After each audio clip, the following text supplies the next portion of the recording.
രാഹുൽ ഗാന്ധിയുടെ വിശ്വാസ്യതയല്ല ചോദ്യം ചെയ്യപ്പെടുന്നത്, തിരഞ്ഞെടുപ്പ് കമ്മീഷൻ്റെ വിശ്വാസ്യതയാണ് ചോദ്യം ചെയ്യുന്നത്. അപ്പോൾ ഇവരെങ്ങനെ പുറത്തായി, അതിൻ്റെ കാരണം എന്താണ് എന്ന് പറയുവാനുള്ള ബാധ്യത തിരഞ്ഞെടുപ്പ് കമ്മീഷന് ഉണ്ട്. ഈ ഇന്ത്യ മുന്നണിയുടെ ഒരു വളർച്ച അത് ഇന്ത്യ മുന്നണിയിലെ എല്ലാ ഘടകകക്ഷികളുടെ ഉത്തരവാദിത്വമാണ്, രാഹുൽ ഗാന്ധിയുടെ മാത്രം ഉത്തരവാദിത്വമല്ല. ഇത്രത്തോളം ഈ പുസ്തകങ്ങൾ ഇവർ ഭയക്കുന്നത് എന്താണ്? അതും ചെയ്തിരിക്കുന്ന ഒരു ഗവർണറാണ്. വാക്കുകളെ ഭയക്കുന്നു എന്ന് പറയുമ്പോൾ നിങ്ങൾ ജനാധിപത്യത്തെ ഭയക്കുന്നു എന്നുള്ളതാണ്. ഒരു തിരഞ്ഞെടുപ്പ് ശക്തി എന്നുള്ള രീതിയിൽ ലെഫ്റ്റ് വീക്കാണ്. പക്ഷേ ലെഫ്റ്റ് ആസ് ആൻ ഇമാജിനേഷൻ എന്ന് പറഞ്ഞു കഴിഞ്ഞാൽ ഭയങ്കര. എനിക്ക് പലപ്പോഴും തോന്നിയിട്ടുണ്ടല്ലോ Rahul Gandhi is afraid of power. അദ്ദേഹത്തിന് അധികാരത്തെ ഭയക്കുന്ന ഒരു ജനാധിപത്യത്തിൽ ഒരിക്കലും അധികാരത്തെ ഭയപ്പെടാൻ പാടില്ല. ഇന്ത്യ മുന്നണി അതൊരു ഫെഡറൽ മുന്നണി ആകണം.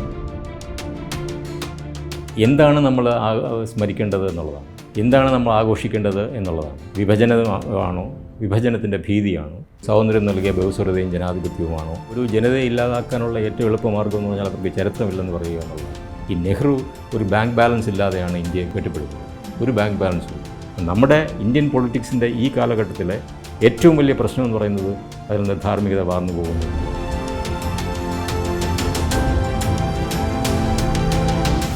നമുക്ക് വോട്ട് ചോരിയിൽ നിന്ന് തന്നെ സംസാരിച്ചു തുടങ്ങാം. ജനാധിപത്യത്തിൻ്റെ നെടുന്തൂണെന്ന് അറിയപ്പെടുന്ന തിരഞ്ഞെടുപ്പ് പ്രക്രിയ അട്ടിമറിച്ചു എന്ന് പറഞ്ഞുകൊണ്ട് കൃത്യമായ തെളിവുകളുമായിട്ടാണ് രാഹുൽ ഗാന്ധിയുടെ നേതൃത്വത്തിൽ പ്രതിപക്ഷം രംഗത്തെത്തിയിരിക്കുന്നത്. ഒരു പ്രതിപക്ഷ പോരാട്ടത്തിന് അവരൊരുങ്ങിയിരിക്കുകയാണ്.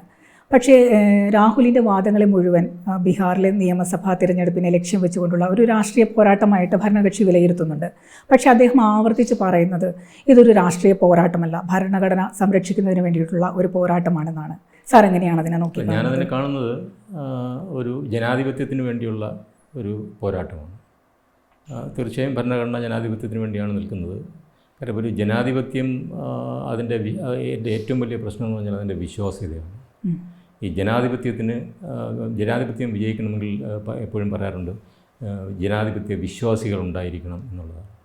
അപ്പോൾ ഈ ജനാധിപത്യം എന്ന് പറയുന്നത് നമ്മൾ എന്നും പഠിക്കേണ്ട, എല്ലാ ദിവസവും പഠിക്കേണ്ട, ജീവിതം മൊത്തം പഠിക്കേണ്ട ഒരു കാര്യമാണ് ഈ ജനാധിപത്യം എന്ന് പറയുന്നത്. അത്രയ്ക്ക് ജാഗ്രത പുലർത്തിയെങ്കിൽ മാത്രമേ ജനാധിപത്യം നിലനിൽക്കൂ. അപ്പോൾ ഇവിടെ തിരഞ്ഞെടുപ്പ് പ്രക്രിയയുമായി ബന്ധപ്പെട്ട അല്ലെങ്കിൽ വോട്ടേഴ്സ് ലിസ്റ്റുമായി ബന്ധപ്പെട്ട ഒരു പ്രശ്നം ഒരു വളരെ റെസ്പോൺസിബിളായിട്ടുള്ള ഒരു രാഷ്ട്രീയ നേതാവ്, അദ്ദേഹം ഇന്ത്യയുടെ പ്രതിപക്ഷ നേതാവാണ്, പ്രധാനമന്ത്രിയെ പോലെ തന്നെ പ്രാധാന്യമുള്ള ഒന്നാണ് ഈ പ്രതിപക്ഷ നേതാവ് എന്ന് പറയുന്നത്. അപ്പോൾ ഒരു പ്രതിപക്ഷ നേതാവ് അദ്ദേഹം വളരെ ക്രെഡിബിളായിട്ട് അല്ലെങ്കിൽ അദ്ദേഹത്തിൻ്റെ വിശ്വാസയോഗ്യമായി അദ്ദേഹം പറയുകയാണ്, അല്ലെങ്കിൽ മനസാക്ഷി അനുസരിച്ച് അദ്ദേഹം പറയുകയാണ്, തെളിവുകൾ നിരത്തി അദ്ദേഹം പറയുകയാണ് ഈ വോട്ടേഴ്സ് ലിസ്റ്റിൽ അല്ലെങ്കിൽ ഈ തിരഞ്ഞെടുപ്പ് പ്രക്രിയയിൽ കൃത്രിമം നടന്നിട്ടുണ്ട് എന്ന് അദ്ദേഹം പറയുന്നു. അപ്പോൾ സ്വാഭാവികമായും അങ്ങനെ വന്നിട്ടില്ല എന്ന് തെളിയിക്കാനുള്ള ഉത്തരവാദിത്വം തിരഞ്ഞെടുപ്പ് കമ്മീഷനും നിലവിൽ ഭരിക്കുന്ന സർക്കാരിനുമാണ്.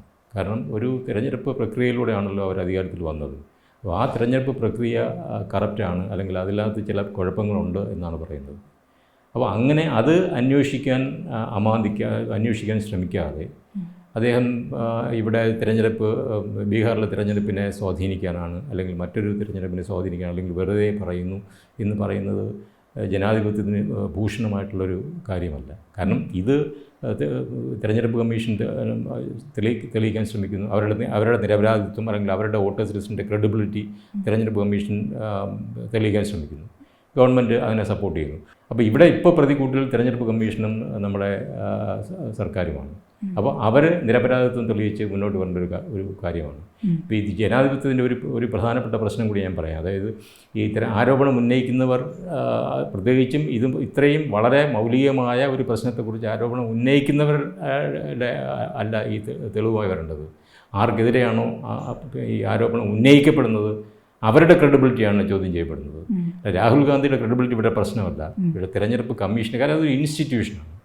ആ ഇൻസ്റ്റിറ്റ്യൂഷൻ്റെ ക്രെഡിബിലിറ്റി എസ്റ്റാബ്ലിഷ് ചെയ്യേണ്ടത് അവരുടെ ഉത്തരവാദിത്തമാണ്. അങ്ങനെ അവർ തെളിയിച്ചു കഴിഞ്ഞാൽ ഇവിടെ ഈ രാഷ്ട്രീയമായി തന്നെ ഒരുപക്ഷെ വനവാസം നേരിടാൻ പോകുന്നത് രാഹുൽ ഗാന്ധിയാണ്. അപ്പോൾ തീർച്ചയായും അതാണ് തിരഞ്ഞെടുപ്പ് കമ്മീഷനും സർക്കാരും ശ്രമിക്കേണ്ടത് എന്ന് തന്നെയാണ് ഞാൻ വിശ്വസിക്കുന്നത്. രാഹുൽ ഗാന്ധിയുടെ ഭാഷയിൽ അദ്ദേഹം പറഞ്ഞത് ഒരു ആറ്റം ബോംബ് എൻ്റെ കയ്യിലുണ്ടെന്നാണ്. അദ്ദേഹം ഇത് പറയുന്നതിന് മുമ്പ് തന്നെ നമ്മുടെ ബീഹാറിലെ വോട്ടർ പട്ടിക പുതുക്കിയതുമായിട്ട് ബന്ധപ്പെട്ട വിവാദങ്ങളൊക്കെ പൊട്ടിപ്പുറപ്പെട്ടിരുന്നു. 65 ലക്ഷം പേരാണ് പുറത്തായത്. 27 മറ്റോ ലക്ഷം പേര് മരിച്ചു. യോഗേന്ദ്ര യാദവ് സുപ്രീം കോടതിയിൽ മരിച്ചുപോയ 2 പേരെ പ്രസന്റ് ചെയ്തിട്ടുണ്ട്. ഇന്നലെ പ്രസന്റ് ചെയ്തു. അതെ. അപ്പം ഒരു ഇലക്ഷൻ കമ്മീഷന് സാർ പറഞ്ഞ പോലെ അതിൻ്റെ ഒരു സുതാര്യതയെ ചോദ്യം ചെയ്യുന്ന ഒരു നടപടിയായിട്ടാണല്ലോ ഇപ്പം ഇതെല്ലാം കൊണ്ടുവന്നിരിക്കുന്നത്. തീർച്ചയായിട്ടും സുതാര്യമായിട്ട് തന്നെയാണ് പ്രതിരോധിക്കേണ്ടത്. അങ്ങനെയുള്ള കാര്യത്തിൽ ഒരു സംശയമില്ല. ഇപ്പോൾ ഈ രാഹുൽ ഗാന്ധിയുടെ ആരോപണം ഒക്കെ വരുന്നത് ഒരു പ്രത്യേക പശ്ചാത്തലത്തിൽ കൂടിയാണ്. ഈ തിരഞ്ഞെടുപ്പ് കമ്മീഷൻ്റെ നിയമനവുമായി ബന്ധപ്പെട്ട് മാറ്റങ്ങൾ കൊണ്ടുവന്നു. ആ മാറ്റങ്ങൾക്ക് ശേഷമുള്ള ആദ്യത്തെ തിരഞ്ഞെടുപ്പ് കമ്മീഷനാണ് ഇപ്പോൾ ഉള്ളത്. അപ്പോൾ ആ നിയമന പ്രക്രിയയുടെ വിശ്വാസ്യത കൂടി എസ്റ്റാബ്ലിഷ് ചെയ്യാനുള്ള ഉത്തരവാദിത്വം തിരഞ്ഞെടുപ്പ് കമ്മീഷന് ഉണ്ട്. ഇപ്പം ഈ ബീഹാറിലെ intensive verification of voters list അത് ഇപ്പോൾ വന്നല്ലോ. അതിനകത്ത് 65 ലക്ഷം പേരാണ് പുറത്തു പോയിരിക്കുന്നത്. അപ്പോൾ അതിൽ തന്നെ ഇപ്പം ഒരു 1-2 പഠനം ഈ അടുത്ത കാലത്ത് തന്നെ ഉണ്ടായി. ഈ ഡ്രാഫ്റ്റ് ലിസ്റ്റിൽ നിന്ന് പുറത്താക്കപ്പെട്ട ആൾക്കാരെ കുറിച്ചുള്ള പഠനം ഈ ചില പത്രം ഹിന്ദുവിലൊക്കെ വരികയുണ്ടായി. അപ്പോൾ അതിനകത്ത് അവരെടുത്ത് പറയുന്നൊരു കാര്യം എന്ന് പറഞ്ഞു കഴിഞ്ഞാൽ ഇങ്ങനെ പുറത്താക്കപ്പെട്ടവരിൽ കൂടുതലായിട്ടുള്ളത് പിന്നെ മതന്യൂനപക്ഷ വിഭാഗത്തിൽപ്പെട്ട മുസ്ലിങ്ങളാണെന്ന് പറയുന്നുണ്ട്. മറ്റൊന്ന് സ്ത്രീകൾ പുറത്താക്കപ്പെട്ടു എന്ന് പറയുന്നു. കൂടുതലായി പുറത്താക്കപ്പെട്ടത് സ്ത്രീകളാണെന്ന് പറയുന്നു. അതേ പഠനത്തിൽ തന്നെ വേറൊരു കാര്യം പറയുന്നത്, അതായത് ശരാശരി ഇപ്പോൾ നമ്മൾ 65 ലക്ഷം പേർ പുറത്തായി എന്ന് പറയുന്നു. അപ്പോൾ അതിൻ്റെ ശരാശരി നോക്കുകയാണെങ്കിൽ ഒരു മണ്ഡലത്തിൽ 27,000 പേര് പുറത്തായിട്ടുണ്ട് ഒരു മണ്ഡലത്തിൽ. അപ്പോൾ 27,000 പേര് പുറത്താകുന്നു ഒരു മണ്ഡലത്തിൽ എന്ന് പറയുമ്പോഴത്തേക്കും അടുത്ത തിരഞ്ഞെടുപ്പ് പ്രക്രിയയെ വളരെ ഡ്രാസ്റ്റിക്കായിട്ട് സ്വാധീനിക്കാൻ സാധ്യതയുള്ള അല്ലെങ്കിൽ ബാധിക്കുന്ന ഒരു കാര്യമാണ്. ഒരു മണ്ഡലത്തിൽ നിന്ന് 27,000 വോട്ടേഴ്സ് പുറത്തായി എന്നുള്ളത്. അപ്പോൾ ഇവരെങ്ങനെ പുറത്തായി, അതിൻ്റെ കാരണം എന്താണ് എന്ന് പറയുവാനുള്ള ബാധ്യത തിരഞ്ഞെടുപ്പ് കമ്മീഷന് ഉണ്ട്. ഇപ്പം ഈ ഒരു ജനാധിപത്യത്തിൽ ഇപ്പോൾ 47 സ്വാതന്ത്ര്യം കിട്ടുന്നു, 50-51 കാലഘട്ടത്തിൽ ആദ്യത്തെ തിരഞ്ഞെടുപ്പ് നടക്കുന്നു. അപ്പോൾ ആദ്യത്തെ തിരഞ്ഞെടുപ്പ് 51-52 കാലഘട്ടത്തിൽ ജവഹർലാൽ നെഹ്റുവും അല്ലെങ്കിൽ അന്നത്തെ തിരഞ്ഞെടുപ്പ് കമ്മീഷനും ഒക്കെ ഒരു ഇമ്പോർട്ടൻസ് കൊടുത്തതെന്ന് പറഞ്ഞു കഴിഞ്ഞാൽ പരമാവധി ആൾക്കാരെ വോട്ടേഴ്സാക്കി ചേർക്കുക എന്നുള്ളതാണ്. അല്ലാതെ ആൾക്കാരെ വോട്ടേഴ്സ് ലിസ്റ്റിൽ നിന്ന് പുറത്താക്കുക എന്നുള്ളതല്ല. പരമാവധി ആൾക്കാരെ വോട്ടേഴ്സ് ലിസ്റ്റിൽ പെടുത്തുക, പരമാവധി ആൾക്കാരെ കൊണ്ട് വോട്ട് ചെയ്യിക്കുക എന്നുള്ളതാണ് അന്നത്തെ ലക്ഷ്യം എന്ന് പറയുന്നത്. അതൊരു ജനാധിപത്യത്തിൻ്റെ ലക്ഷ്യമാണ്. ജനാധിപത്യത്തിൻ്റെ എപ്പോഴത്തെ ലക്ഷ്യം എന്ന് പറഞ്ഞു കഴിഞ്ഞാൽ പരമാവധി ആൾക്കാർ വോട്ട് ചെയ്യുക, പരമാവധി ആൾക്കാരെ വോട്ടേഴ്സ് ലിസ്റ്റിൽ പെടുത്തുക. അപ്പോൾ വോട്ടേഴ്സ് ലിസ്റ്റിൽ നിന്ന് പുറത്താക്കുന്നവരുടെ എണ്ണം പരമാവധി കുറയ്ക്കുക എന്നുള്ളതാണ്. അപ്പോൾ അത് എങ്ങനെയാണ് പുറത്താക്കിയത് എന്ന് പറയാനുള്ള, ഇപ്പോൾ ഇവിടെ മരിച്ചവരുടെ കാര്യം 10-27 ലക്ഷം പേർ മരിച്ചെന്ന് പറയുന്നു. 10-30 ലക്ഷത്തിൽ കൂടുതൽ ആൾക്കാർ മൈഗ്രേറ്റ് ചെയ്തെന്ന് പറയുന്നു. ബീഹാറും യു പിയുമാണ് ഇന്ത്യയിൽ ഏറ്റവും കൂടുതൽ മൈഗ്രേഷൻ ഉണ്ടാകുന്ന സംസ്ഥാനങ്ങൾ. അവർ അന്യ സംസ്ഥാനങ്ങളിൽ പോകുന്നു എന്ന് മൈഗ്രേറ്റ് ചെയ്തെന്ന് പറയുന്നു. പിന്നെ ഡബിൾ വോട്ടേഴ്സ് ലിസ്റ്റ് രണ്ടിടത്ത് വോട്ടുകളുള്ള ആൾക്കാരുണ്ടെന്ന് പറയുന്നു. അപ്പോൾ ഡ്യൂപ്ലിക്കേഷൻ. അപ്പോൾ ഇങ്ങനെയുള്ളവരാണ് പിന്നെ ഇതിൽ നിന്ന് പുറത്തായതെന്നാണ് തിരഞ്ഞെടുപ്പ് കമ്മീഷൻ്റെ പിന്നെ ഒരു ജസ്റ്റിഫിക്കേഷൻ വന്നേക്കുന്നത്. അപ്പോൾ ഈ തിരഞ്ഞെടുപ്പ് കമ്മീഷനായാലും ശരി തന്നെ മറ്റ് സ്ഥാപനങ്ങളായാലും ജനാധിപത്യത്തിൽ ഈ അവർ പിന്നെ എന്താ പറയുക, അവരുടെ വിശ്വാസ്യത അവർ തെളിയിക്കുക എന്നുള്ളത് ഒരു കാര്യമുണ്ട്. ജനങ്ങളെ ബോധ്യപ്പെടുത്തുക എന്നുള്ളതാണ് അവരുടെ വിശ്വാസ്യത. അവർക്ക് വിശ്വാസ്യത ഉണ്ട്, പക്ഷേ അത് ജനങ്ങൾക്ക് ബോധ്യപ്പെടണം. അപ്പോൾ ജനങ്ങളെ ബോധ്യപ്പെടുത്തുക എന്നുള്ളതാണ് ഇതിൻ്റെ ഏറ്റവും പ്രധാനപ്പെട്ട സംഗതി എന്ന് പറഞ്ഞാൽ. വേറൊരു ആരോപണം ഒരാൾക്കെതിരെ ഉന്നയിക്കുക എന്നുള്ളതല്ല. ഈ തങ്ങളുടെ ക്രെഡിബിലിറ്റി ജനങ്ങളെ ബോധ്യപ്പെടുത്തണം. അത് പിന്നെ ഈ ക്രെഡിബിലിറ്റി ഉണ്ടായാൽ മാത്രം പോരാ, അത് വിശ്വാസയോഗ്യമായി ജനങ്ങളെ മനസ്സിലാക്കിക്കുവാനുള്ള ഒരു ശ്രമം കൂടി, ബോധ്യപ്പെടുത്താനുള്ള ശ്രമം കൂടി ഇവിടെ തിരഞ്ഞെടുപ്പ് കമ്മീഷന് ഉണ്ട്. രാഹുൽ ഗാന്ധിയുടെ അടുത്ത് സത്യവാങ്മൂലം സമർപ്പിക്കണമെന്ന് അവർ ആവശ്യപ്പെടുമ്പോൾ ആ വിശ്വാസ്യതയ്ക്കല്ലേ കോട്ടം തട്ടുന്നത്? അതാണ്. അപ്പോൾ അതിനകത്ത് ആ വിശ്വാസ്യതയുടെ പ്രശ്നം വരുന്നുണ്ട്. അതുപോലെ തന്നെ ഇപ്പം പിന്നെ ഇലക്ട്രോണിക് വോട്ടേഴ്സ് ലിസ്റ്റ് അത് അപ്രത്യക്ഷമാകുന്നു. അപ്പോൾ അതൊക്കെ കൂടുതൽ സംശയത്തിന് ജനങ്ങളുടെ ഇടയ്ക്ക് കൂടുതൽ സംശയം തിരഞ്ഞെടുപ്പ് കമ്മീഷനുകൾ ഉണ്ടാകാനേ ഉതകും. അപ്പോൾ രാഹുൽ ഗാന്ധി എന്താ പറയുക, സത്യവാങ്മൂലം നൽകണോ എന്നുള്ളതല്ല പ്രശ്നം. ഇവിടെ തിരഞ്ഞെടുപ്പ് കമ്മീഷൻ അതിൻ്റെ വിശ്വാസ്യത തെളിയിക്കുക എന്നുള്ളതാണ്. അതിന് തെളിയിക്കുവാനുള്ള പ്രോആക്റ്റീവായിട്ടുള്ള നടപടി സ്വീകരിക്കാൻ തിരഞ്ഞെടുപ്പ് കമ്മീഷൻ ബാധ്യസ്ഥമാണ്. കാരണം അവരുടെയാണ് ഈ വിശ്വാസ്യത ചോദ്യം ചെയ്യപ്പെട്ടിരിക്കുന്നത്. രാഹുൽ ഗാന്ധിയുടെ വിശ്വാസ്യതയല്ല ചോദ്യം ചെയ്യപ്പെടുന്നത്, തിരഞ്ഞെടുപ്പ് കമ്മീഷൻ്റെ വിശ്വാസ്യതയാണ് ചോദ്യം ചെയ്യപ്പെടുന്നത്.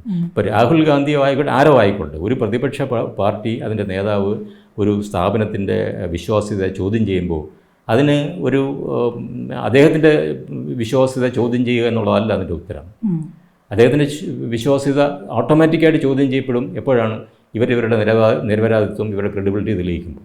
അപ്പോൾ ഇവരുടെ ക്രെഡിബിലിറ്റിയിലൂടെ അദ്ദേഹത്തിൻ്റെ ക്രെഡിബിലിറ്റി ചോദ്യം ചെയ്യുക എന്നുള്ളതാണ് തിരഞ്ഞെടുപ്പ് കമ്മീഷൻ ചെയ്യേണ്ട കാര്യം. അല്ലാതെ തിരിച്ച് രാഹുൽ ഗാന്ധിയുടെ ക്രെഡിബിലിറ്റി അല്ലെങ്കിൽ വിശ്വാസ്യതയെ ചോദ്യം ചെയ്യുക എന്നുള്ളത് അതൊരു തിരഞ്ഞെടുപ്പ് പ്രക്രിയയ്ക്ക് അല്ലെങ്കിൽ ഒരു ജനാധിപത്യത്തിന് ഭൂഷണമല്ല, പ്രത്യേകിച്ച് ഒരു സ്ഥാപനത്തിന് ഭൂഷണമല്ല. രാഹുൽ ഗാന്ധി ഒരു വ്യക്തിയാണ്, ഇതൊരു സ്ഥാപനമാണ്. ഒരിക്കലും ഒരു സ്ഥാപനത്തിൻ്റെ ഒരു വ്യക്തിയുടെ ക്രെഡിബിലിറ്റി ചോദ്യം ചെയ്യുക എന്നുള്ളതല്ല, തങ്ങളുടെ ക്രെഡിബിലിറ്റി പ്രൂവ് ചെയ്യുക എന്നുള്ളതായിരിക്കണം ഒരു ജനാധിപത്യത്തിൽ ഒരു സ്ഥാപന സ്വരൂപത്തിൻ്റെ ആത്യന്തികമായ ലക്ഷ്യമെന്ന് പറയുന്നത്. സാർ, ഇപ്പം നമ്മൾ നേരത്തെ രാഷ്ട്രീയത്തെക്കുറിച്ച് സംസാരിച്ചല്ലോ. രാഷ്ട്രീയത്തിലേക്ക് വരികയാണെങ്കിൽ ഇപ്പോൾ ഇവർ ഉന്നയിച്ചത് ഒരു നിയമസഭാ തിരഞ്ഞെടുപ്പിനെ ലക്ഷ്യം വെച്ചുകൊണ്ടുള്ള രാഷ്ട്രീയമാണെന്ന് തന്നെ കരുതാം. ലോക്സഭാ തിരഞ്ഞെടുപ്പിൽ ഇവർ ഇന്ത്യ ഒറ്റക്കെട്ടായി വന്നപ്പോൾ വളരെയധികം പ്രതീക്ഷയോടെയാണ് നമ്മൾ കണ്ടത്. എന്നുവെച്ചാൽ നമുക്കൊരു പക്ഷത്തിനെതിരായിട്ട് ശക്തമായ ഒരു പ്രതിപക്ഷം ഉണ്ടാകുന്നു എന്നുള്ളൊരു വിശ്വാസം ജനങ്ങൾക്ക് ബോധ്യപ്പെട്ടിരുന്നു. പക്ഷേ ലോക്സഭാ തിരഞ്ഞെടുപ്പിന് ശേഷം ആ ഇന്ത്യ മുന്നണിയെ ഒറ്റക്കെട്ടായിട്ട് കൊണ്ടുപോകുന്നതിൽ രാഹുൽ ഗാന്ധി പരാജയപ്പെട്ടിട്ടുണ്ട്. പലപ്പോഴും പറയുന്നത് ഇത്തരം വലിയ കാര്യങ്ങൾ ഭരണകക്ഷിക്കെതിരെ ഉന്നയിക്കുന്നു, പക്ഷേ അദ്ദേഹത്തിന് ഒരു കൺസിസ്റ്റൻസി ഇല്ല. ഒരു രാഷ്ട്രീയ നേതാവെന്ന നിലയിൽ ഒരു കൺസിസ്റ്റൻസി ഇല്ല. അദ്ദേഹം പിൻവാങ്ങുന്നു. പിന്നെ കുറേ കാലം കഴിയുമ്പോൾ മറ്റൊരു വിവാദവുമായിട്ട് വരുന്നു. പക്ഷേ ഇത് ഉന്നയിച്ചത് ഇലക്ഷൻ കമ്മീഷനെതിരായിട്ടുള്ള ഒരു വലിയ ആരോപണമാണ്. കൃത്യമായ തെളിവുകൾ നിരത്തിക്കൊണ്ടുള്ളതാണ്. ഇതെല്ലാം ഈ ഇന്ത്യ മുന്നണി ഒറ്റക്കെട്ടായിട്ട് ഇതിനെ എതിർക്കുന്നുണ്ട്. അപ്പോൾ ഒരു ശക്തമായ പ്രതിപക്ഷം ഇതിലൂടെയെങ്കിലും ഇന്ത്യയിൽ ഉണ്ടാകുമെന്ന് പ്രതീക്ഷിക്കാമോ? എനിക്ക് തോന്നുന്നു ഇപ്പോൾ ഈ ഇന്ത്യ മുന്നണിയുടെ ഒരു വളർച്ച അത് ഇന്ത്യ മുന്നണിയിലെ എല്ലാ ഘടകകക്ഷികളുടെ ഉത്തരവാദിത്വമാണ്. അതെ, രാഹുൽ ഗാന്ധിയുടെ മാത്രം ഉത്തരവാദിത്വമല്ല ഇന്ത്യ മുന്നണിയുടെ വളർച്ച എന്ന് പറയുന്നത്, അല്ലെങ്കിൽ BJPക്ക് എതിരായിട്ടുള്ളൊരു പ്രതിപക്ഷം എന്ന് പറയുന്നത് ഇന്ത്യയിലെ എല്ലാ പ്രതിപക്ഷ കക്ഷികളും കൂടെ ചേരുന്നതാണ് ആ പ്രതിപക്ഷം എന്ന് പറയുന്നത്. ഇപ്പോൾ 77-ലെ തിരഞ്ഞെടുപ്പ് വന്നപ്പോൾ നമ്മൾ കണ്ടതാണ്. അതുവരെ ഇന്ത്യക്കാർ ധരിച്ചു വെച്ചിരുന്നത് കോൺഗ്രസിനെതിരെ പ്രതിപക്ഷമില്ല എന്നുള്ളതാണ്. ഇപ്പോൾ 77-ൽ തിരഞ്ഞെടുപ്പ് പ്രഖ്യാപിക്കുന്നു, എല്ലാവരും കൂടെ ഒത്തുവരികയാണ്. ആ എല്ലാവരും കൂടെ ഒത്തുവന്ന് കുറേ പാർട്ടികൾ ഒരുമിച്ച് ചേർന്നാണുള്ള ജനതാ പാർട്ടി, ബാക്കിയുള്ള പാർട്ടികളെല്ലാം പുറത്തും അകത്തു നിന്ന് പിന്തുണയ്ക്കുകയൊക്കെ ചെയ്തൊരു സംഗതിയാണ്. അപ്പോൾ ഇന്ത്യയിലെ ഒരു രാഷ്ട്രീയ ചരിത്രം നോക്കുകയാണെങ്കിൽ എപ്പോഴും ഒരു അംബർല പാർട്ടി പോലെ ഒരു വലിയ പാർട്ടിയും പിന്നെ ചെറിയ കുറേ പാർട്ടികളുമായിട്ട് നിൽക്കുന്നൊരവസ്ഥയാണ്. അപ്പോൾ കോൺഗ്രസ് എന്ന് പറഞ്ഞു കഴിഞ്ഞാൽ ചെറിയ പാർട്ടികൾ വലിയ പാർട്ടി എന്ന് മാത്രമേ അർത്ഥമുള്ളൂ. ഈ ജനാധിപത്യത്തിൽ ശരിക്കും പറഞ്ഞാൽ ചെറിയ പാർട്ടി വലിയ പാർട്ടി എന്നുള്ള തരംതിരിവ് തന്നെ ശരിയല്ല. കാര്യം എല്ലാ പാർട്ടിക്കും അവരുടേതായിട്ടുള്ള ഒരു റെലവൻസ് ഉണ്ട്, എന്ന് മാത്രമല്ല അവരുടേതായിട്ടുള്ള സോഷ്യൽ ബേസും ഉണ്ട്. അപ്പോൾ അവിടെ നിൽക്കട്ടെ. അപ്പോൾ ഈ ഇന്ത്യ മുന്നണിയെ ശക്തിപ്പെടുത്തേണ്ട ഉത്തരവാദിത്വം എനിക്ക് തോന്നുന്നു ഒരുപക്ഷെ ഏറ്റവും കൂടുതൽ എടുക്കേണ്ടത് ഇടതുപക്ഷമാണ് എന്ന് വിശ്വസിക്കുന്ന കൂടുതലാണ്. കാര്യം ഇടതുപക്ഷത്തിന് ഒരു എന്താ പറയുക, ഒരു ഐഡിയോളജി ഉണ്ട്, അവർക്കൊരു വിശ്വാസ്യത ഉണ്ട് ജനങ്ങൾ ഇപ്പോഴും.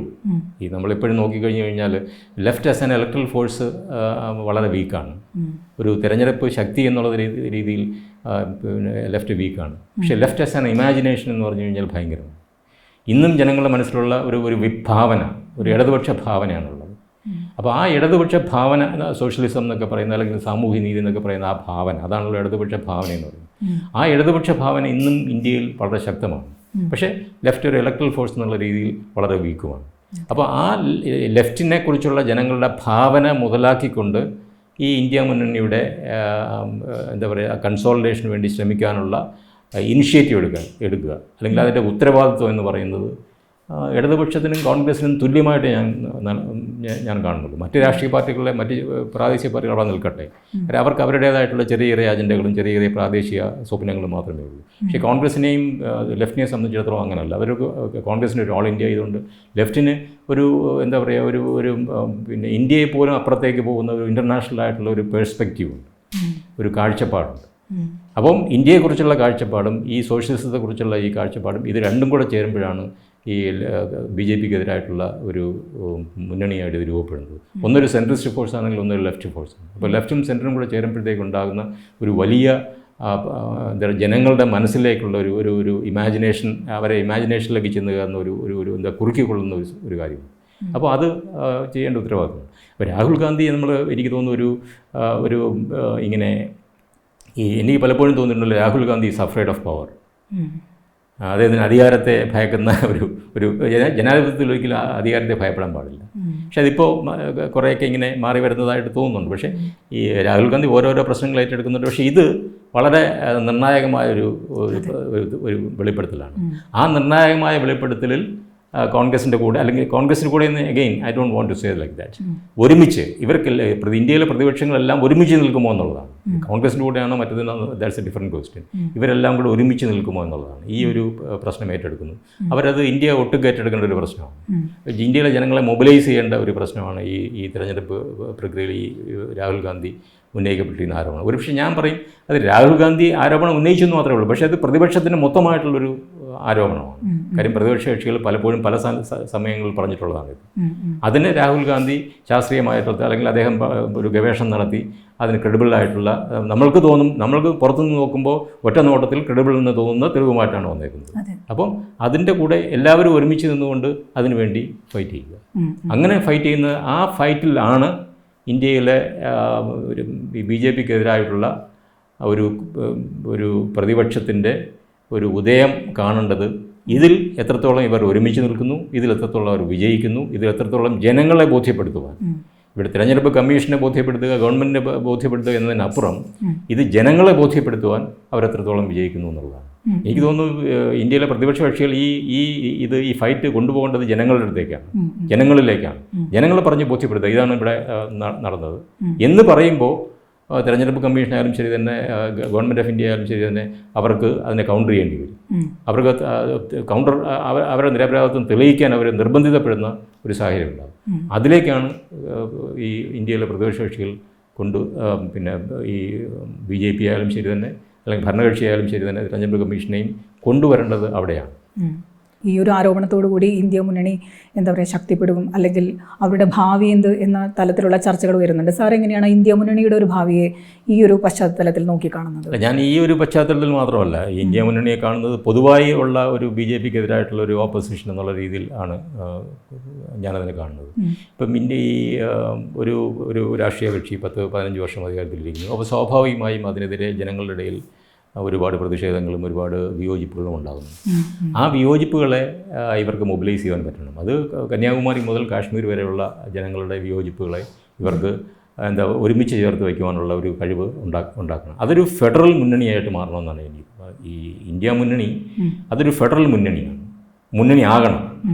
അത് ഓരോരോ സംസ്ഥാനങ്ങളിൽ അല്ലെങ്കിൽ ചില സംസ്ഥാനങ്ങളിൽ ഒരു പ്രത്യേക രാഷ്ട്രീയ പാർട്ടിക്ക് സ്വാധീനം ഉണ്ടാകുന്നു, ഇത് വരുമ്പോൾ വേറൊരു കക്ഷിക്ക് ഉണ്ടാകുന്നു.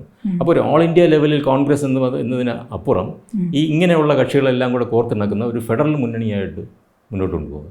അവർക്ക് വ്യക്തമായ അജണ്ടയും വേണം, വ്യക്തമായിട്ടുള്ള ഞങ്ങൾ വന്നു കഴിഞ്ഞാൽ ഞങ്ങൾ ഇന്നതാണ് ചെയ്യാൻ പോകുന്നത്.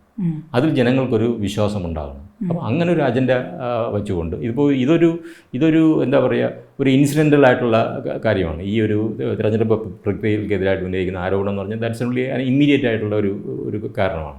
പക്ഷേ ലോങ് സ്റ്റാൻഡിങ് ആയിട്ടുള്ള ഒരു ഇതുണ്ട്, ഒരു കാരണമുണ്ടല്ലോ. ജനങ്ങൾ വോട്ട് ചെയ്യണമെങ്കിൽ അവർക്ക് ഒരു സ്ഥിരമായിട്ടുള്ളൊരു കാരണമാണ്, അല്ലെങ്കിൽ ലോങ് സ്റ്റാൻഡിങ് ആയിട്ടുള്ളൊരു കാരണം വേണം.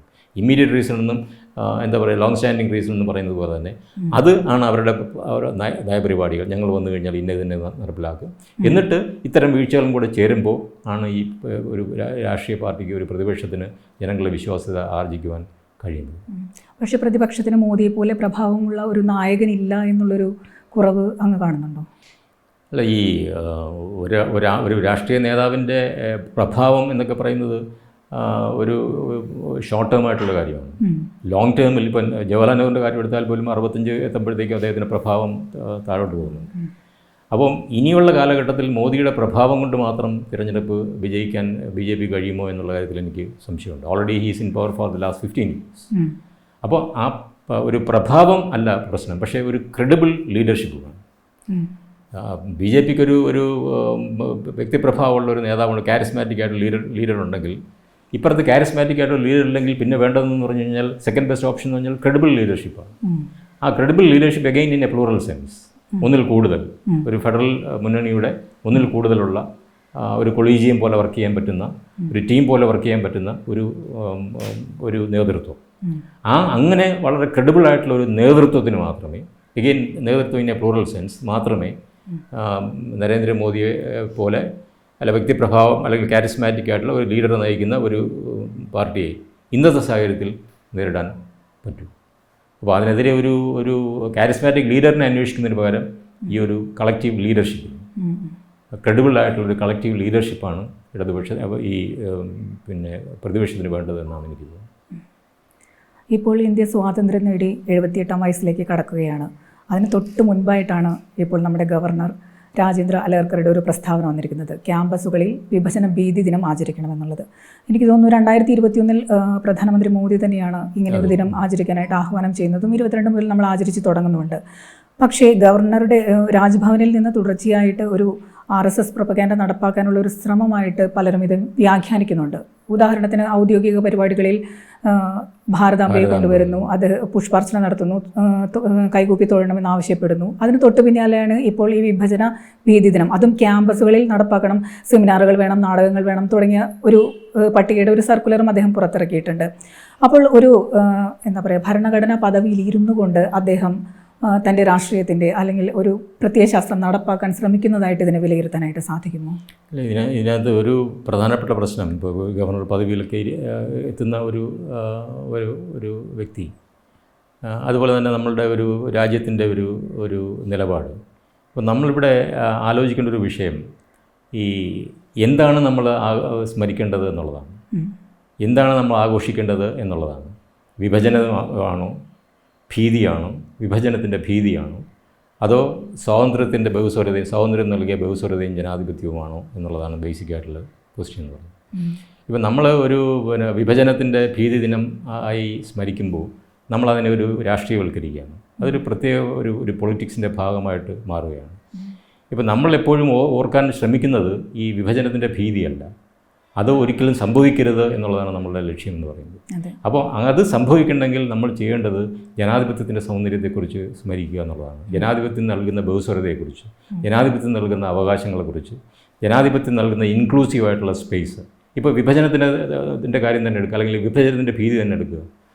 അവിടെ എല്ലാവരും പ്രതികൂട്ടിൽ നിൽക്കുകയാണ്. ഈ ഭീതിയിൽ ഹിന്ദുക്കളുണ്ട്, മുസ്ലിങ്ങളുണ്ട്, സിഖുകാരുണ്ട്, എല്ലാവരും ഇതിൽ അറിഞ്ഞോ അറിയാതെയോ ഒക്കെ തന്നെ ഉത്തരവാദികളാണ്. കാര്യം എല്ലാ വിഭാഗത്തിൽപ്പെട്ടവരും മരിക്കുകയും ഒക്കെ ചെയ്തിട്ടുണ്ട്, പിന്നെ സ്ത്രീകൾ പീഡിപ്പിക്കപ്പെടുകയും ഒക്കെ ചെയ്തിട്ടുണ്ട്. അപ്പോൾ എല്ലാവരും അതിനകത്ത് വാദിയും പ്രതിയുമായി നിൽക്കുന്ന ഒരവസ്ഥയുണ്ട്. അപ്പോൾ നമ്മൾക്ക് വേണ്ടുന്നതെന്ന് പറഞ്ഞു കഴിഞ്ഞാൽ ആ വാദിയും പ്രതിയെയും അല്ലെങ്കിൽ അതിലേക്ക് ജനങ്ങളുടെ ശ്രദ്ധ പിടിച്ചു കൊണ്ടുപോവുക എന്നുള്ളതല്ല, മറിച്ച് അത് സംഭവിക്കാതിരിക്കണമെങ്കിൽ എല്ലാവരെയും കൂടെ ഉൾപ്പെടുത്തുന്ന ജനാധിപത്യത്തിൻ്റെ ബഹുസ്വരതയെ നമ്മൾ ആഘോഷിക്കുക, സ്വാതന്ത്ര്യത്തിൻ്റെ അവകാശങ്ങളെ നമ്മൾ ആഘോഷിക്കുക. എല്ലാവർക്കും അവരുടെ മതത്തിലായാലും ശരി തന്നെ, അവരുടെ രാഷ്ട്രീയത്തിലായാലും തന്നെ വിശ്വസിക്കാൻ പറ്റുന്ന ഒരു ഇൻക്ലൂസീവ് ഇന്ത്യയാണ് ഇതിനൊരു ബദലെന്ന് പറയുന്നത്. ഒരുപക്ഷെ ഇപ്പോൾ ഇന്ത്യയും പാകിസ്ഥാനും തമ്മിലുള്ള ഒരു ഡിഫറൻസ് നോക്കിക്കഴിഞ്ഞു കഴിഞ്ഞാൽ, ഞാനെപ്പോഴും പറയുന്നൊരു കാര്യം എന്ന് വെച്ചാൽ, പാകിസ്ഥാൻ എന്ന് പറഞ്ഞു കഴിഞ്ഞാൽ ഒരു വെൽ ഇമാജിൻഡ് കൺട്രി അല്ല, ഇനാഡിക്വേറ്റ്ലി ഇമാജിൻഡ് ആയിട്ടുള്ള രാഷ്ട്രമാണ്. അത് അപര്യാപ്തമായി വിഭാവന ചെയ്യപ്പെട്ട ഒരു രാജ്യം. കാര്യം അത് വിഭാവന ചെയ്യപ്പെട്ടതൊക്കെ തന്നെ ഒരു മതത്തിൻ്റെ പേരിലാണ്. മറിച്ച് ഇന്ത്യ എന്ന് പറഞ്ഞു കഴിഞ്ഞാൽ ആഡിക്വേറ്റ്ലി ഇമാജിൻഡ് ആയിട്ടുള്ള, വെൽ ഇമാജിൻഡ് ആയിട്ടുള്ള ഒരു കൺട്രിയാണ്. അങ്ങനെ വെൽ ഇമാജിൻഡ് ആയിട്ടുള്ള ഒരു രാജ്യമാകാനുള്ള കാരണം എന്ന് പറഞ്ഞാൽ അത് എന്താ പറയുക, ബഹുസ്വരതയിൽ നിൽക്കുന്നു എന്നുള്ളതാണ്. അപ്പോൾ ഇന്ത്യ എന്ന് പറയും, പാകിസ്ഥാനല്ല നമ്മളുടെ ശത്രു എന്ന് പറയുന്നത്. കാര്യം പാകിസ്ഥാൻ ഒരു വെൽ ഇമാജിൻഡ് കൺട്രി ആകുന്നില്ല. നമ്മൾ നോക്കേണ്ടത് പാകിസ്ഥാൻ എന്തോ ആയിക്കൊള്ളട്ടെ, അവിടെ എന്തോ സംഭവിച്ചുകൊള്ളട്ടെ, നമ്മുടെ രാജ്യത്തെ എങ്ങനെ ഈ വിഭജനത്തിൻ്റെ ഒരു രാഷ്ട്രീയമുണ്ടല്ലോ അത് തെറ്റാണെന്ന് നമുക്കെങ്ങനെ തെളിയിക്കാൻ പറ്റും എന്നുള്ളതാണ്. ആ വിഭജനത്തിൻ്റെ രാഷ്ട്രീയത്തെ, ജിന്ന കൊണ്ടുവന്ന വിഭജനത്തിൻ്റെ രാഷ്ട്രീയത്തെ തെളിയിക്കണമെങ്കിൽ നമ്മളൊരു ഇൻക്ലൂസീവായിട്ടുള്ള, ഡെമോക്രാറ്റിക് ആയിട്ടുള്ള, വൈബ്രൻ്റ് ആയിട്ടുള്ള ഒരു ഇന്ത്യ നിർമ്മിക്കുക എന്നുള്ളതാണ്. ആ ഇന്ത്യയെ നിർമ്മിക്കാനാണ് ഇന്ത്യൻ കോൺസ്റ്റിറ്റ്യൂഷൻ പറയുന്നത് V the people of India എന്നാണ് പറയുന്നത്. V the citizen of India എന്ന് പോലും അല്ല പറയുന്നത്. നിങ്ങൾ പൗരന്മാരെ കുറിച്ച് അല്ല പറയുന്നത്, ഇന്ത്യയിലെ ജനങ്ങൾ എന്നാണ് പറയുന്നത്.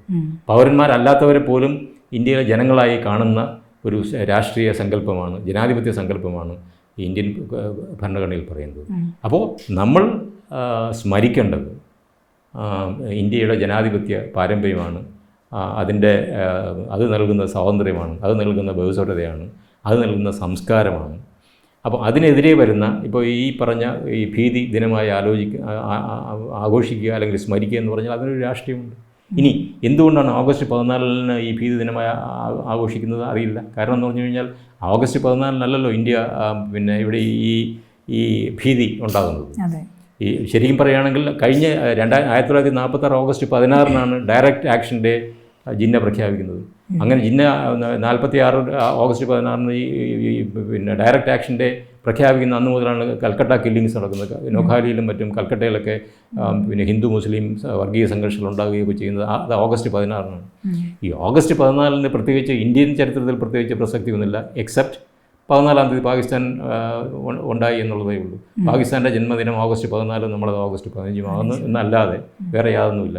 അപ്പോൾ ഓഗസ്റ്റ് 14 പാകിസ്ഥാൻ ജനിച്ച ആ ദിവസത്തെ നിങ്ങൾ വിഭജനത്തിൻ്റെ ഭീതി ദിനമായി സ്മരിക്കണമെന്ന് പറയുകയാണെങ്കിൽ അവിടെ ഒരു രാഷ്ട്രീയം സ്വാഭാവികമായും ഉണ്ടാകും. അത് സൂക്ഷ്മമായി നോക്കുന്നവർക്ക് അങ്ങനെ ഒരു രാഷ്ട്രീയം അവരതിൽ കണ്ടാൽ അവരെ കുറ്റപ്പെടുത്താൻ പാടില്ല. അപ്പോൾ അത്തരത്തിലുള്ള നിലപാടുകളിൽ നിന്ന് ഭരണഘടനാ പദവികൾ വഹിക്കുന്ന ആൾക്കാർ മാറി നിൽക്കുന്നതാണ് ജനാധിപത്യത്തിൻ്റെ എന്താ പറയുക സൗന്ദര്യം എന്ന് പറയുന്നത്. ഈ ജനാധിപത്യത്തിൻ്റെ സൗന്ദര്യം അല്ലെങ്കിൽ ജനാധിപത്യത്തിൻ്റെ വിശ്വാസ്യത കുടികൊള്ളുന്നത് വ്യക്തികളുടെ വിശ്വാസ്യതയല്ല, മറിച്ച് സ്ഥാപനങ്ങളുടെ വിശ്വാസ്യതയിലാണ്. അത് ഗവർണർ എന്ന് പറയുന്ന ഒരു സ്ഥാപനമാണ്. ഈ തിരഞ്ഞെടുപ്പ് കമ്മീഷൻ ഒരു സ്ഥാപനമാണ്. പ്രധാനമന്ത്രി ഒരു സ്ഥാപനമാണ്, ഒരു വ്യക്തിയല്ല, ഒരു സ്ഥാപനത്തെയാണ്. അവർ റെപ്രസെൻ്റ് ചെയ്യുന്നത് കോൺസ്റ്റിറ്റ്യൂഷനെയാണ്. അവർ റെപ്രസെൻ്റ് ചെയ്യുന്നത് ജനാധിപത്യത്തെയാണ്. കോൺസ്റ്റിറ്റ്യൂഷൻ പറയുന്ന ജനാധിപത്യത്തെയാണ്. അവർ റെപ്രസെൻ്റ് ചെയ്യുന്നത് വി ദി പീപ്പിളിനെയാണ്. അവരൊരിക്കൽ തന്നെ നിങ്ങളൊരു ഗവർണറാകുന്നു, അല്ലെങ്കിൽ നിങ്ങളൊരു മുഖ്യമന്ത്രിയാകുന്നു, അല്ലെങ്കിൽ പ്രധാനമന്ത്രിയാകുന്നു. അപ്പോൾ പ്രധാനമന്ത്രി ആയിക്കഴിഞ്ഞാൽ നമ്മൾ റെപ്രസെൻ്റ് ചെയ്യുന്നത് വി ദി പീപ്പിളിനെയാണ്. അതിന് മുമ്പേ ഉള്ളൂ ഈ പറയുന്ന തിരഞ്ഞെടുപ്പും ഒരു പാർട്ടിയുടെ ആളായിട്ട് വരുന്നുള്ളൂ.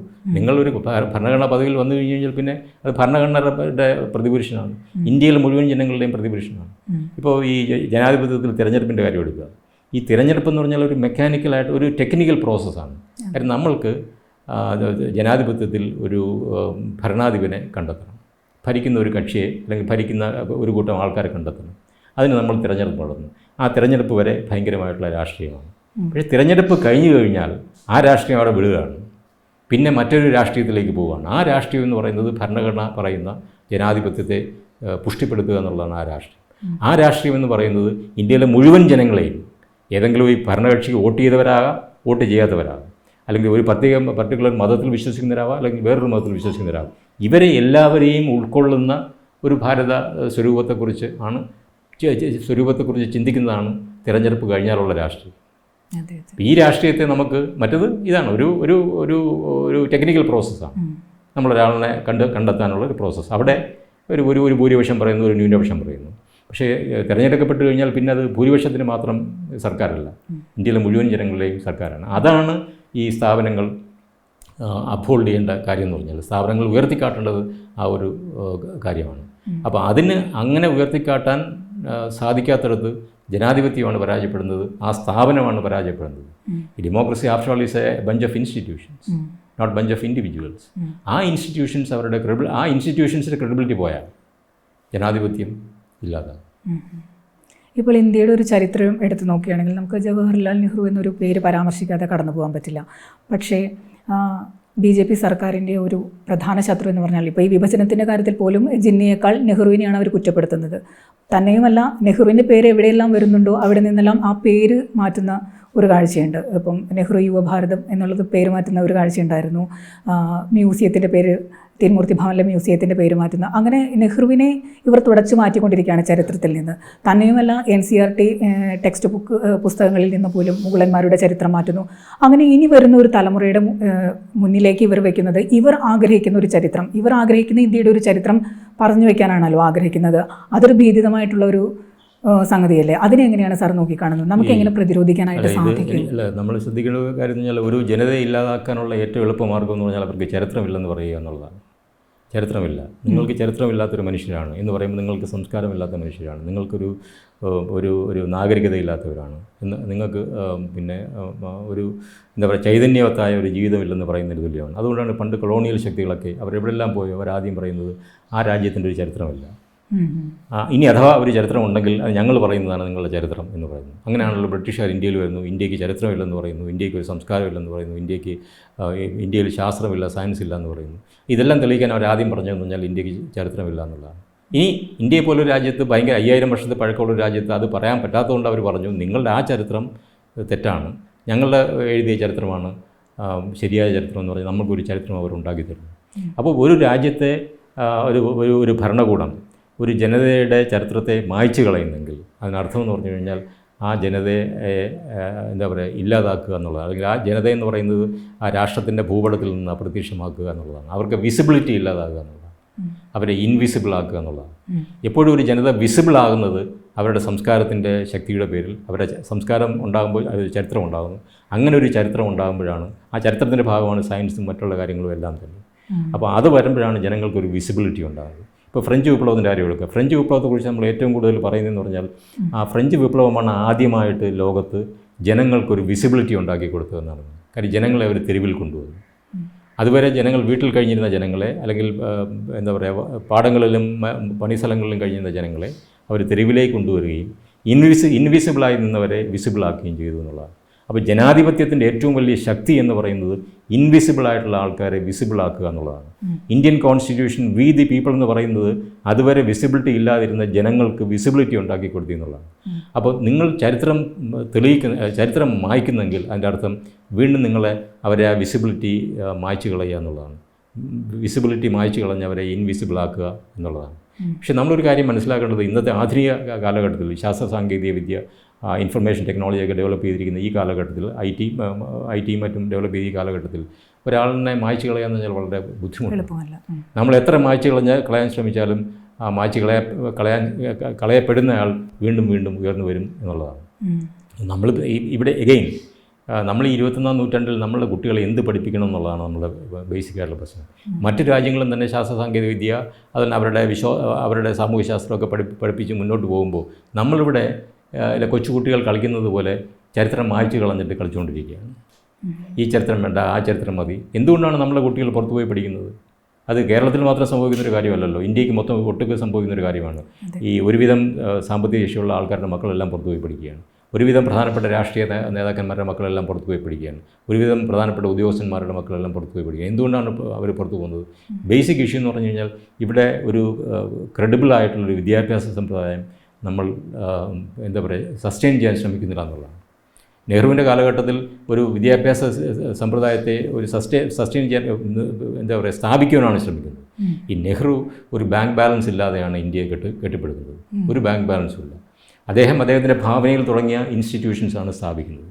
ആ ഭാവനയിൽ തുടങ്ങിയ ഇൻസ്റ്റിറ്റ്യൂഷൻസിന് അപ്പുറം ഇന്ന് ഏത് ഇൻസ്റ്റിറ്റ്യൂഷൻസാണ് ഇന്ത്യയിൽ വന്നിട്ടുള്ള അപവാദങ്ങൾ മാറ്റിവെച്ച് കഴിഞ്ഞാൽ, ഇപ്പോൾ നിങ്ങൾ IIT എടുക്കുക, IIM എടുക്കുക, യൂണിവേഴ്സിറ്റികൾ എടുക്കുക, ശാസ്ത്ര സാങ്കേതിക ഗവേഷണ സ്ഥാപനങ്ങളുടെ കാര്യങ്ങൾ എടുക്കുക. അദ്ദേഹം സ്ഥാപിച്ച സ്ഥാപനങ്ങൾക്കപ്പുറം എന്ത് സ്ഥാപനങ്ങളാണ് നമ്മളിവിടെ സ്ഥാപിക്കുന്നത്? അഥവാ നമ്മൾ ശ്രമിക്കുന്നെങ്കിൽ അവയെല്ലാം സ്വകാര്യവൽക്കരിക്കുക എന്നുള്ളതാണ്. അദ്ദേഹം സ്ഥാപിച്ച സ്ഥാപനങ്ങളെ സ്വകാര്യവൽക്കരിക്കുക എന്നുള്ളതാണ് നമ്മൾ ചെയ്യുന്ന ഏറ്റവും വലിയ കാര്യമായിട്ട് വരുന്നത്. പക്ഷേ അദ്ദേഹം സ്ഥാപിച്ച സ്ഥാപനങ്ങൾക്കപ്പുറം ഒന്നും തന്നെയും സ്ഥാപിക്കുന്നില്ല. അദ്ദേഹം ഒരു ഇൻ്റർവ്യൂവിൽ പറയുന്ന കാര്യമുണ്ട്. അദ്ദേഹത്തിനോട് ഇൻ്റർവ്യൂ ചെയ്ത ആൾ ചോദിക്കുന്നു, അങ്ങ് കൊണ്ടുവന്ന പല സ്ഥാപനങ്ങളുടെയും കുറിച്ചും വിമർശനമുണ്ട്. അപ്പോൾ അത് നെഹ്റു പറയുന്ന കാര്യം എന്ന് പറഞ്ഞു കഴിഞ്ഞാൽ, നിങ്ങൾക്ക് വിമർശിക്കാം, എനിക്ക് ഈ ഒരു ചെറിയ സമയത്തിനുള്ളിൽ ഈ ഒരു പ്രത്യേക സാഹചര്യത്തിൽ ഇന്ത്യക്ക് സ്വാതന്ത്ര്യം കിട്ടുന്നു, സാമ്പത്തികമായി പിന്നോക്കം നിൽക്കുന്നു, അതിൽ എൻ്റെ ഭാവനയിൽ തുടങ്ങിയ സ്ഥാപനങ്ങളാണ് ഞാൻ സ്ഥാപിക്കുന്നത്. നാളെ വേറൊരു ഭാവന വരികയാണെങ്കിൽ നിങ്ങൾ അതനുസരിച്ച് ആ സ്ഥാപനങ്ങളെ മാറ്റിക്കൊള്ളുക എന്നാണ് പറയുന്നത്.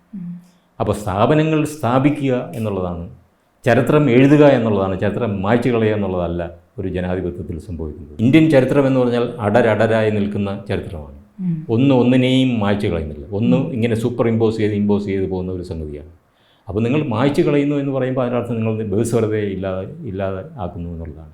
നിങ്ങൾ ചരിത്രത്തെ പാലിംസെസ്റ്റായിട്ട് കണക്കാക്കുന്നില്ല. കാര്യം നിങ്ങളുടെ സംഭാവന, എൻ്റെ സംഭാവന, നാളെ വേറൊരു തലമുറയുടെ സംഭാവന, അങ്ങനെയാണ് ഒരു കർട്ടൻ്റെ ഞൊറി പോലെയാണ് ചരിത്രം എന്ന് പറയുന്നത്, ജനാധിപത്യം എന്ന് പറയുന്നത്. ആ ഞൊറിയിൽ എല്ലാവരുടെയും കാര്യങ്ങളുണ്ട്, എല്ലാവരും എഴുതിയ ചരിത്രങ്ങളുണ്ട്. ഒരു ഞൊറിയെയും ആരും ഇല്ലാതാക്കുന്നില്ല. അതാണ് ജനാധിപത്യ ഭാവന എന്ന് പറയുന്നത്. ആ ജനാധിപത്യ ഭാവന നമുക്ക് നഷ്ടപ്പെടുമ്പോൾ നമ്മൾ ജനാധിപത്യത്തെ എന്തായി കാണുന്നു എന്നുള്ളതാണ് ബേസിക്കായിട്ടുള്ള പ്രശ്നം. ജനാധിപത്യം അധികാരമാണോ, അതോ ജനാധിപത്യം എന്ന് പറയുന്നത് ജനങ്ങളെ സേവിക്കാനുള്ള, ജനങ്ങളുടെ നന്മയ്ക്ക് വേണ്ടിയുള്ള ഒരു പരിശ്രമത്തിൻ്റെ ഭാഗമാണോ ജനാധിപത്യം എന്ന് നമ്മൾ തീരുമാനിക്കണം. ജനാധിപത്യത്തെ വെറും അധികാരമായി കണ്ടു കഴിഞ്ഞാൽ അതിൻ്റെ ഒരു ആർബിട്രറി എക്സസൈസ് ഓഫ് പവർ, എന്താ പറയുക, ആർബിട്രറി ആയിട്ടുള്ള അധികാരമായിട്ട് അതിനെ മാറും എന്നുള്ളതാണ്. ഇപ്പോൾ ജനാധിപത്യം എന്ന് പറയുന്നത് ഈ അധികാരം പ്ലസ് ധാർമ്മികതയാണ്. നിങ്ങൾ ധാർമ്മികത എടുത്തു മാറ്റൂ, പിന്നെ അധികാരം മാത്രമേ അവിടെ ഉള്ളൂ. അപ്പോൾ നിങ്ങൾ എന്തിനു വേണ്ടിയാണ് ശ്രമിക്കുന്നത് എന്നുള്ളതാണ്. ജനാധിപത്യം പ്ലസ് ധാർമ്മികതയാണ്, എത്തിക്സ്, ആ moral timber, is very important for democracy. ഇല്ലെങ്കിൽ അതൊരു സമഗ്രാധിപത്യമാണ്, വെറും അധികാരമായിട്ട് ഇങ്ങനെ നിൽക്കും. ആ അധികാരത്തിനോട് നമ്മളൊരു ഒരു ഒരു ധാർമ്മികത ചേർക്കുമ്പോഴാണ് ജനാധിപത്യമാകുന്നത്. ഇല്ലെങ്കിൽ അതിനെ നിങ്ങൾക്ക് സമഗ്രാധിപത്യം എന്ന് വിളിക്കാം, എന്താ മൊണാർക്കി എന്ന് വിളിക്കാം, എന്ത് വേണമെങ്കിലും നിങ്ങൾക്ക് വിളിക്കാം. അപ്പോൾ ആ ധാർമ്മികത നമ്മളതിൽ ചേർക്കുമ്പോഴാണ്. ഞാനൊരു അനക്ഡോട്ട് പറയാം. നെഹ്റു ഷേഖ് അബ്ദുള്ളയെ അറസ്റ്റ് ചെയ്യുന്നു. പക്ഷേ അതേ നെഹ്റു തന്നെയാണ് അദ്ദേഹത്തിൻ്റെ മകനായ ഫറൂഖ് അബ്ദുള്ളയുടെ ലണ്ടനിൽ പോയി പഠിക്കാനുള്ള വിദ്യാഭ്യാസത്തിൻ്റെ ചിലവ് സ്വന്തം പോക്കറ്റിൽ നിന്ന് വഹിക്കുന്നു. അപ്പം എന്തുകൊണ്ട് ഷേഖ് അബ്ദുള്ള അറസ്റ്റ് ചെയ്തെന്ന് പറയുന്നത് അന്നത്തെ കാലഘട്ടത്തിലെ ഒരു ഇന്ത്യ കാശ്മീരും ആയിട്ടുള്ളൊരു പ്രശ്നത്തിൻ്റെ ഭാഗമായി അദ്ദേഹത്തിനെ അറസ്റ്റ് ചെയ്യുന്നു. പക്ഷേ അദ്ദേഹത്തിൻ്റെ മകൻ വെക്കേഷൻ ചിലവഴിക്കാൻ വരുന്നത് നെഹ്റുവിൻ്റെ വീട്ടിലാണ്. ഇപ്പോൾ 77 ഇലക്ഷനിൽ ഇവർ തോൽക്കുന്നു, ഇന്ദിരാഗാന്ധി തോൽക്കുന്നു. അപ്പോൾ ഡൽഹിയിൽ പ്രതിപക്ഷ പാർട്ടികളെല്ലാം കൂടി ഒരു ജാഥ നടത്തുകയാണ്, വിജയ ആഹ്ലാദ ജാഥ നടത്തുകയാണ്. ജയപ്രകാശ് നാരായണൻ ആ ജാഥയിൽ പങ്കെടുക്കാതെ നേരെ കാറെടുത്തിട്ട് ഇവരുടെ വീട്ടിൽ ചെന്നു. ഇന്ദിരാഗാന്ധിയുടെ വീട്ടിൽ ചെന്നിട്ട് പറഞ്ഞു, ബേട്ടി എന്ന് മകളെ എന്ന് വിളിച്ചിട്ട് പറഞ്ഞാൽ കളിയാകുമ്പോൾ തോൽവിയും പരാജയവും സ്വാഭാവികമാണ്. തോൽവിയിൽ എന്താ പറയുക, ദുഃഖിക്കാതിരിക്കുക, വിജയത്തിൽ അമിതമായി ആഹ്ലാദിക്കാതിരിക്കുക. അപ്പോൾ ഇതൊരു ധാർമ്മികമായ നിലപാടാണ്. ഈ ധാർമ്മികത അധികാരത്തിൽ വരുമ്പോഴാണ് അത് ജനാധിപത്യമാകുന്നത്. ഇല്ലെങ്കിൽ അത് കയ്പ് നിറഞ്ഞ ഒരു പാനപാത്രം എന്നൊക്കെ പറയുന്ന ഒരു കാര്യമായിട്ട് മാറും. ഇപ്പം നമ്മുടെ ഇന്ത്യൻ പൊളിറ്റിക്സിൻ്റെ ഈ കാലഘട്ടത്തിലെ ഏറ്റവും വലിയ പ്രശ്നം എന്ന് പറയുന്നത് അതിൽ നിന്ന് ധാർമ്മികത വാർന്നു പോകുന്നു എന്നുള്ളതാണ്.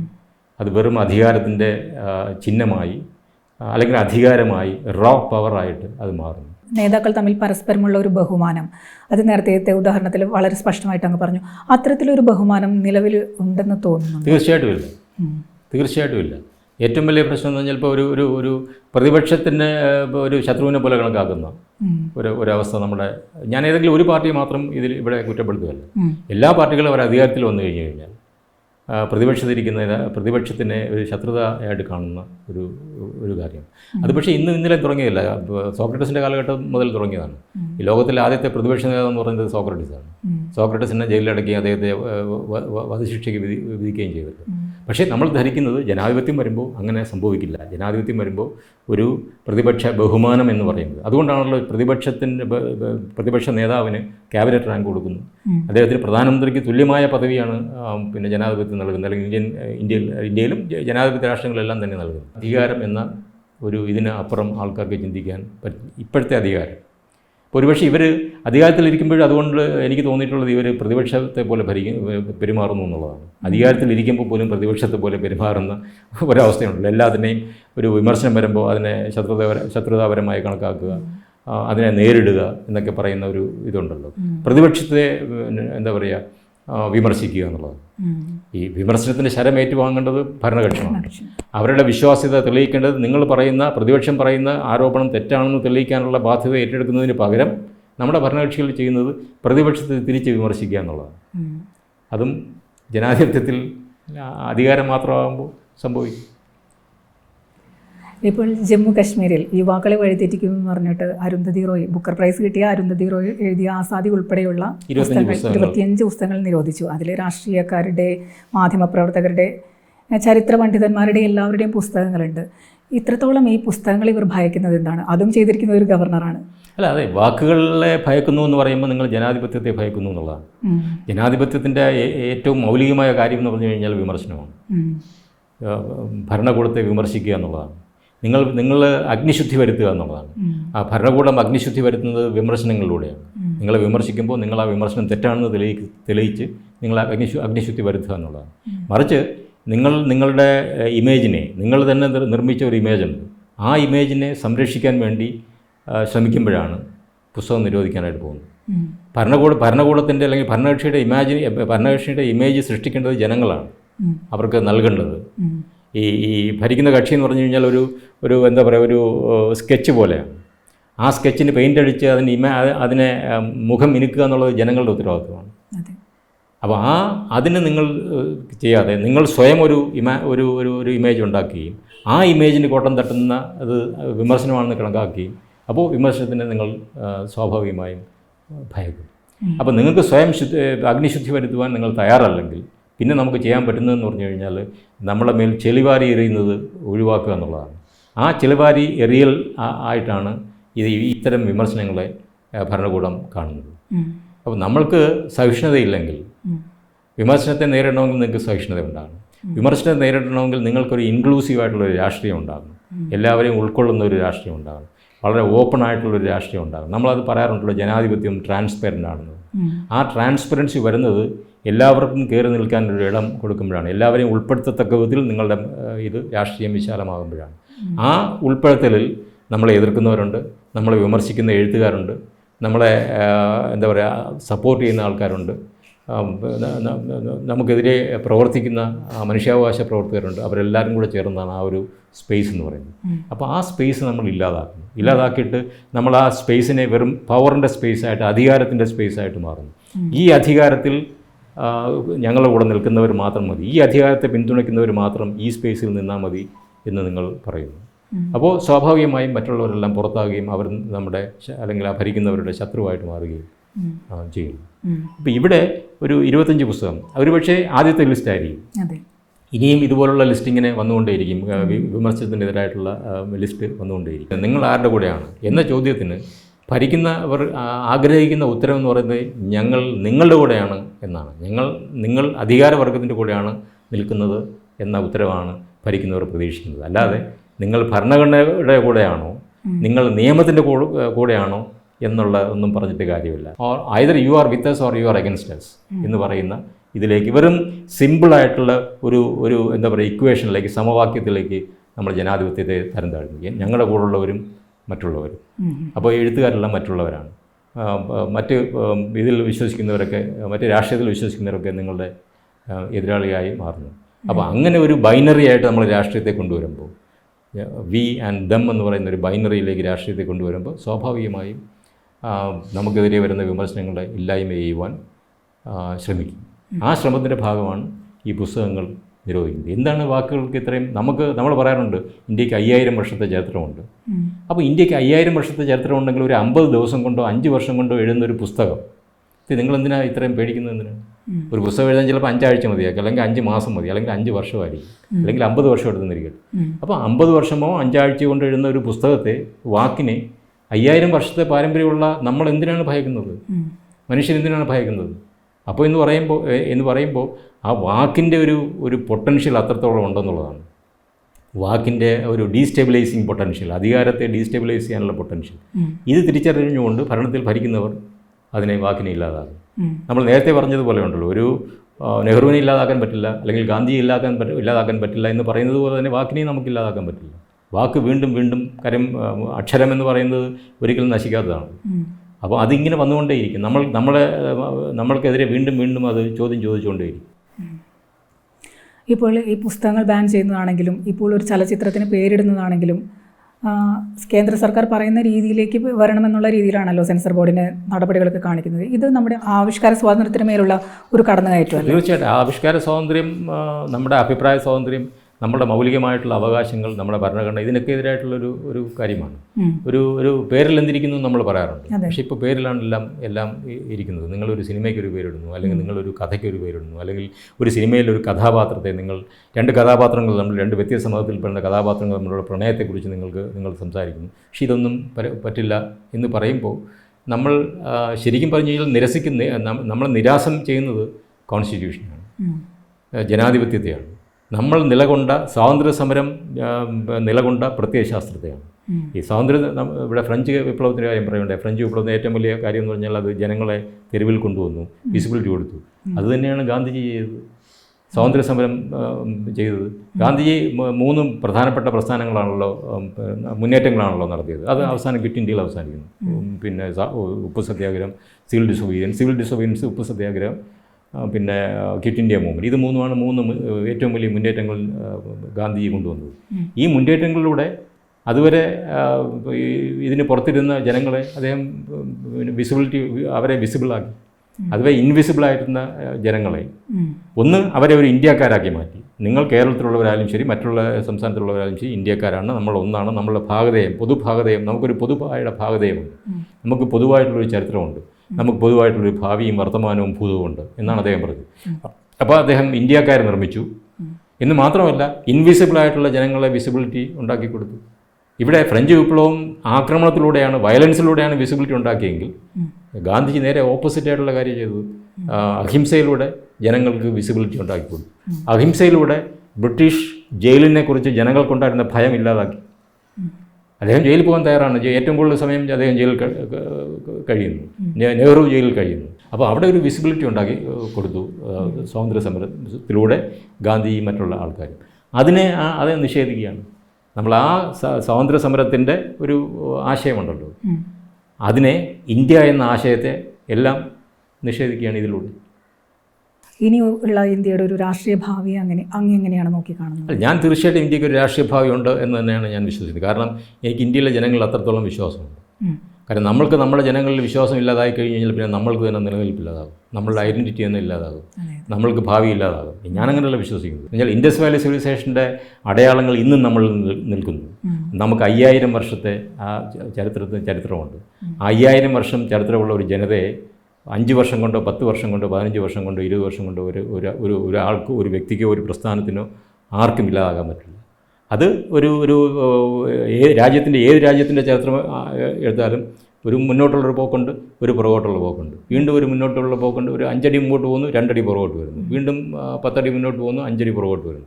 അപ്പോൾ തീർച്ചയായിട്ടും ഇന്ത്യ ഇത്തരം കാര്യങ്ങളൊക്കെ അതിജീവിക്കുകയും ഇന്ത്യ ഒരു ശക്തമായിട്ടുള്ള ജനാധിപത്യമായിട്ട് വരും. ഭാവി തലമുറയ്ക്ക് സംബന്ധിച്ചുള്ള വളരെ ശുഭാപ്തി വിശ്വാസമാണ് എനിക്കുള്ളത്. കാരണം ഇന്ത്യ എന്ന ഇമാജിനേഷൻ എല്ലാവരുടെ മനസ്സിലുമുണ്ട്, ഈവൻ പുതുതലമുറയുടെ മനസ്സിൽ പോലും. ഞാൻ ഒരു കാര്യം കൂടെ ഇതുമായിട്ട് ബന്ധപ്പെട്ടതല്ലെങ്കിലും എനിക്ക് പറയാൻ ഉദ്ദേശിച്ച ഒരു കാര്യം എന്ന് പറഞ്ഞു കഴിഞ്ഞാൽ, ഒരു കാര്യം പറയാനുള്ളത്, ഇവിടെ VS അച്യുതാനന്ദൻ മരിക്കുകയുണ്ടായി. അദ്ദേഹം അന്തരിച്ചപ്പോൾ അദ്ദേഹത്തെ കാണാനെത്തിയത്, അദ്ദേഹം ഈ രാഷ്ട്രീയ പ്രസ്ഥാനം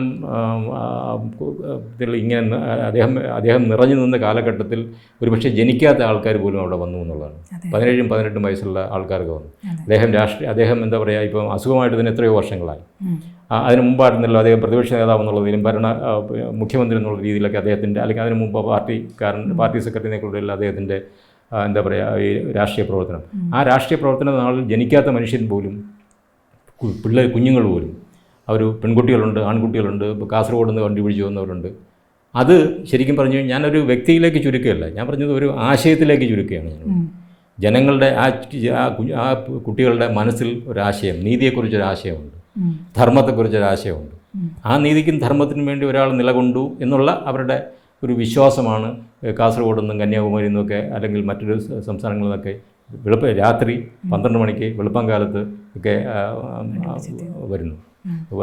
വന്നവരോട് ആൾക്കാർ ചോദിക്കുന്നുണ്ട്, നിങ്ങൾ എന്തിനാണ് വന്നത്? നിങ്ങൾ ആരെങ്കിലും ഇവിടെ കൊണ്ടുവന്നാണോ? അല്ല, ഞങ്ങൾ സ്വയം വന്നവരാണ്. അപ്പോൾ ജനങ്ങളുടെ മനസ്സിൽ, ഇപ്പോൾ നമ്മളെപ്പോഴും പറയാനുള്ള യുവജനങ്ങൾക്ക് ഇതിനെക്കുറിച്ച് താല്പര്യമില്ല, ഡെമോക്രസിയെക്കുറിച്ച് താല്പര്യമില്ല, ധാർമ്മികതയെക്കുറിച്ച് താല്പര്യം, അതൊക്കെ വളരെ മോശപ്പെട്ടൊരു കാര്യമാണ്. നമ്മൾക്കെന്നതുപോലെ തന്നെ യുവജനങ്ങൾക്കും എന്താ പറയുക, ഇതിനകത്തൊക്കെ ഭയങ്കര താല്പര്യവും അത് ഉണ്ടാകണമെന്നുള്ള ആഗ്രഹമുണ്ട്. പക്ഷേ അവർക്കൊരു റോൾ മോഡൽ ഇല്ല എന്നുള്ളതാണ്. അപ്പോൾ VS അച്യുതാനന്ദൻ അവർ കണ്ടത് ഒരു റോൾ മോഡലായിട്ടാണ്. അതുകൊണ്ടാണ് ഇവിടെ വരാൻ പറ്റിയത്. അപ്പോൾ അങ്ങനെ നീതിയെക്കുറിച്ചുള്ള റോൾ മോഡൽ അന്വേഷിച്ച് നടക്കുന്ന ചെറുപ്പക്കാർ, അവരാണ് എന്താ പറയുക ഇന്ത്യയുടെ ഏറ്റവും വലിയ ഒരു ശക്തി എന്ന് പറയുന്നത്. ആ ചെറുപ്പക്കാർ നമുക്കിപ്പോഴും ഉണ്ട്. ആ മനുഷ്യരിപ്പോഴും നമ്മുടെ മുമ്പിലുണ്ട്, കുഞ്ഞുങ്ങൾ നമ്മുടെ മുമ്പിലുണ്ട്. അവരുള്ളിടത്തോളം കാലം അവരിൽ നീതിയുടെ, ധർമ്മത്തിൻ്റെ, ജനാധിപത്യത്തിൻ്റെ ബോധം, ആ ഇമാജിനേഷൻ, ഇന്ത്യ എന്ന ആശയം അവരിൽ ശക്തിയായി നിൽക്കുന്നിടത്തോളം കാലം India will come back. India has to come back.